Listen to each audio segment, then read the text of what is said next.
रामू चुपचाप अपने घर लौट आया। घर पहुंचते ही उसकी पत्नी सीता ने उसकी चेहरे की उदासी देख ली।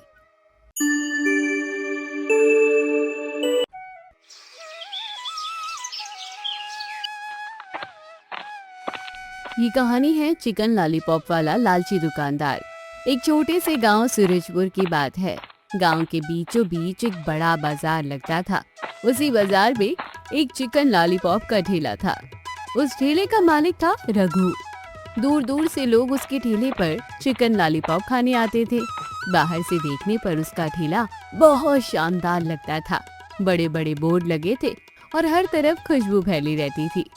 लेकिन उस ठेले का राज कुछ और ही था। रघु बहुत लालची था। उसका सिर्फ एक ही मकसद था, ज्यादा से ज्यादा पैसे कमाना। हर ग्राहक को वो अलग अलग मनमाने दाम बताता था। सभी को किसी न किसी बहाने ठग ही लेता। भैया, एक चिकन लॉलीपॉप कितने का है? तुम्हारे लिए सिर्फ 80 रुपये का। भैया, मुझे भी एक चिकन लॉलीपॉप दे दीजिए। लाओ 100 रुपए। अरे 100 रुपए? मगर अभी तो उस आदमी से 80 रुपए लिए थे। वो मेरा पुराना ग्राहक है, तुम्हें लेना है तो लो, नहीं तो आगे बढ़ो। यहाँ बहस करने का समय नहीं है। ग्राहक ने पैसे दिए और खुशी खुशी खाना लेकर चला गया। बेचारा ग्राहक मजबूरी में 100 रुपए देकर खाना लेकर चला गया। मुनाफे के लिए रघु कई बार बासी मसाले का इस्तेमाल कर देता। चिकन भी ठीक से नहीं पकाता, लेकिन बाहर से उसे इतना सजा कर परोसता कि लोग पहली नजर में धोखा खा जाते। एक दिन दोपहर का समय था। तेज धूप पड़ रही थी। बाजार में लोगों की भीड़ लगी हुई थी। उसी समय दुबला पतला रामू चलता हुआ वहां पहुंचा। उसके कपड़े पुराने थे और वो बहुत थका हुआ है। रामू सुबह से मजदूरी की तलाश में गांव-गांव घूम रहा था, लेकिन उसे कहीं काम नहीं मिला। भूख से उसका बुरा हाल था। उसने अपनी जेब टटोली। जेब में सिर्फ 100 रुपए का ही नोट था। रामू ने ठेले के पास जाकर कहा, भैया, जल्दी से एक चिकन लॉलीपॉप दे दीजिए, बहुत भूख लगी है। हाँ हाँ दे दूंगा, पहले पैसे दिखाओ। रामू ने अपनी जेब से 100 रुपए का नोट निकालकर रघु को दिया। इसकी कीमत 100 रुपये है, लाओ 2 पैसे। 100 रुपये? लेकिन बोर्ड पर तो 80 रुपये लिखा है। 80 रुपये वाली प्लेट खास ग्राहकों के लिए है, तुम्हारे लिए 100 रुपये लगेंगे। भैया, मेरे पास तो यही 100 रुपये है। सुबह से कुछ नहीं खाया है, ना ही कोई काम मिला है। तो मैं क्या करूं? खाना है तो 100 रुपये दो, नहीं खाना तो रास्ता देखो। मेरे पास फालतू बातें सुनने का समय नहीं है। रामू कुछ पल तो चुप खड़ा रहा। उसे बहुत तेज भूख लगी थी। आखिरकार उसने अपने पूरे 100 रुपए रघु के हाथ में रख दिए। रघु ने जल्दी जल्दी एक चिकन लॉलीपॉप प्लेट में रखा और रामू की तरफ बढ़ गया। रामू एक पेड़ की छांव में जाकर बैठ गया। उसने पहला टुकड़ा खाया, लेकिन अगले ही पल उसका चेहरा उतर गया। छी, चिकन ठीक से पका भी नहीं है। मसालों का स्वाद भी अजीब है। ऊपर से परत नरम पड़ चुकी है और अंदर का स्वाद बिल्कुल फीका। मैंने अपनी पूरी कमाई खर्च कर दी और बदले में ऐसा खाना मिला। रामू चुपचाप अपने घर लौट आया। घर पहुंचते ही उसकी पत्नी सीता ने उसकी चेहरे की उदासी देख ली। क्या हुआ, आज इतने उदास क्यों हो? आज पूरे दिन काम नहीं मिला, बहुत भूख लगी थी। बाजार के एक चिकन लॉलीपॉप वाले ठेले पर गया था। उसने मुझसे पूरे 100 रुपये ले लिए, जबकि दूसरे से कम पैसे ले रहा था और खाना भी बिल्कुल अच्छा नहीं था। रामू ने सारी बात सीता को बताई। इतने पैसे लेकर भी ऐसा खाना? अगर वही सामान मुझे मिल जाए तो मैं उससे कहीं ज्यादा स्वादिष्ट चिकन लॉलीपॉप बना दूं। सच सच कह रही हो? तुम बस थोड़ी देर इंतजार करो। सीता तुरंत रसोई में चली गई। उसने घर में रखे मसाले निकाले, बड़े प्यार से चिकन तैयार किया, फिर उसे अच्छी तरह मैरिनेट किया और सुनहरा होने तक पकाया। कुछ देर बाद गर्मा गर्म चिकन लॉलीपॉप तैयार हो गए। सीता उन्हें एक प्लेट में सजाकर रामू के सामने ले आई। लो, अब इसे चक्कर बताओ। रामू ने पहला टुकड़ा मुंह में रखा। जैसे उसने स्वाद चखा, उसकी आंखें चमक उठी। उसने जल्दी जल्दी पूरी प्लेट खा ली। अरे वाह, लाजवाब! ये तो बाजार वाले से 100 गुना ज्यादा स्वादिष्ट है। अगर गांव वालों को ऐसा चिकन लॉलीपॉप मिले और वो भी सही दाम में, तो सब बहुत खुश हो जाएंगे। दोनों ने मजे से बचा हुआ खाना खाया।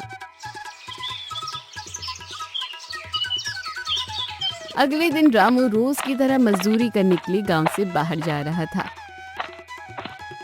तभी रास्ते में उसे एक बैलगाड़ी तेजी से उसकी तरफ आती दिखाई दी। रामू तुरंत रास्ते से हटने लगा, लेकिन उसका पैर एक पत्थर से टकरा गया। वो नीचे गिर पड़ा और उसके पैर में गंभीर चोट लग गई। गांव वाले उसे तुरंत घर लेकर आए। रामू, तुम्हें कुछ हफ्तों तक पूरा आराम करना होगा। ज्यादा चलना फिरना ठीक नहीं रहेगा। ये सुनकर रामू और सीता दोनों चिंता में पड़ गए। अब घर का खर्च कैसे चलेगा सीता? अब कमाई कैसे होगी? अजी आप चिंता मत करो, भगवान ने कोई ना कोई रास्ता जरूर बनाया होगा। तभी सीता को उस दिन की बात याद आई जब रामू ने उसके हाथ के चिकन लॉलीपॉप की बहुत तारीफ की थी। उसने मुस्कुराकर रामू की तरफ देखा। अगर तुम बाहर नहीं जा सकते तो क्यों ना मैं ही चिकन लॉलीपॉप का ठेला लगाऊं? लेकिन तुम अकेले, और क्या लोग खरीदेंगे? अगर खाना स्वादिष्ट होगा तो दाम सही होंगे तो जरूर लोग आएंगे। अगली सुबह सीता ने बाजार जाकर ताज़ा चिकन खरीदा और घर पर स्वादिष्ट चिकन लॉलीपॉप तैयार किए। उसने बाजार में एक छोटा सा ठेला लगाया। ठेले के ऊपर एक बोर्ड टंगा था, स्वादिष्ट चिकन लॉलीपॉप सिर्फ 80 रुपए, सभी के लिए एक ही दाम। धीरे धीरे लोग वहाँ आने लगे। बहन, एक प्लेट देना। ग्राहक ने पहला निवाला खाया। उसके चेहरे पर मुस्कान आ गई। वाह, इतना स्वादिष्ट चिकन लॉलीपॉप मैंने पहले कभी नहीं खाया, और दाम भी सिर्फ 80 रुपये। कुछ ही देर में दूसरे ग्राहक भी पहुंचने लगे। यहाँ तो अमीर गरीब सबके लिए एक ही दाम है। देखते ही देखते सीता के ठेले के सामने लंबी लाइन लग गई। उधर रघु के ठेले पर पहले जैसे भीड़ नहीं रही। रघु दूर खड़ा ये सब देख रहा था। उसका चेहरा गुस्से से लाल हो गया। मेरे ग्राहक इस छोटे से ठेले पर कैसे जा सकते हैं? इसकी इतनी हिम्मत कि मेरा व्यापार खराब करेगी। मुझे कुछ तो करना पड़ेगा। उस रात रघु चुपके से सीता के ठेले के पास पहुंचा। वो अपने साथ एक डिब्बा लेकर आया था। उसने इधर उधर देखा। जब उसे कोई दिखाई नहीं दिया तो उसने सीता के मसालों में से एक बहुत कड़वा पाउडर मिला दिया। रघु मुस्कुराते हुए वहाँ से चला गया। कल जब लोग इसका खाना खाएंगे तब कोई दोबारा इसके ठेले पर नहीं आएगा। लेकिन रघु को पता नहीं था कि पास ही खेल रहा एक छोटा सा बच्चा ये सब देख चुका था। अगली सुबह वो दौड़ता हुआ सीता के पास पहुंचा। दीदी, कल रात एक आदमी आपके मसालों में कुछ मिलाकर गया था। क्या? सीता ने तुरंत मसाले फेंक दिए और नए मसाले तैयार कर दिए। थोड़ी देर बाद गांव के मुखिया भी वहां पहुंच गए। बच्चे ने सारी बातें उन्हें बता दी। मुखिया जी ने तुरंत लोगों को इकट्ठा किया। कुछ ही देर में रघु को भी बुला लिया गया। रघु, सच सच बताओ, क्या तुमने सीता के मसालों में कुछ मिलाया था? रघु पहले तो चुप रहा, लेकिन जब बच्चे ने पूरी बात सबके सामने बता दी तो उसका सिर शर्म से झुक गया।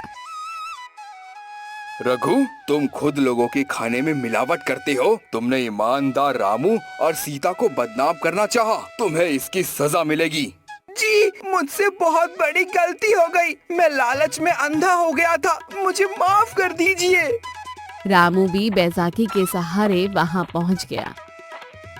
गलती हर इंसान से होती है। जरूरी ये है कि इंसान उसे दोबारा न करे।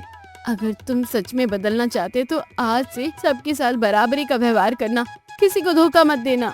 रघु की आंखों में आंसू आ गए। मैं वादा करता हूँ, आज के बाद न किसी से ज्यादा पैसे लूंगा और न किसी को धोखा दूंगा। उस दिन के बाद रघु पूरी तरह से बदल गया। अब वो हर ग्राहक से एक जैसा व्यवहार करता। उधर सीता और रामू का ठेला भी पूरे गांव में सबसे पसंदीदा बन गया। दोनों दुकानें ईमानदारी से चलने लगी। गांव वाले खुश थे क्योंकि अब उन्हें स्वादिष्ट खाना भी मिलता था और सही दाम भी। तो कैसी लगी दोस्तों आपको ये कहानी, जल्दी से कमेंट करिए और चैनल को अभी तक जिस जिसने सब्सक्राइब नहीं किया है तो जल्दी कर लीजिए।